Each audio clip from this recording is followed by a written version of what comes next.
Hello everyone, welcome to our channel Take Afro. Hope you all are doing great. So today I'm going to show you how to invite bots to your Discord server. So go to Safari and search invite Discord bots. Now tap the first one, Discord bots, and from this page select a bot that you want in your server.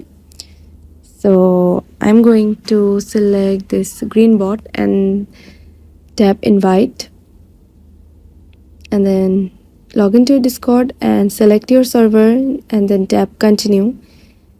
Now authorize it, tap authorize, and okay, so verify this to add a bot to your server. So after the verification, just simply go to your server and then you will see that your bot is already added. So this is how you can add Discord bot to your server. So thanks for watching. Hope this video helps you. Don't forget to subscribe to our channel and don't forget to hit the bell icon button. See you in the next video. Bye bye.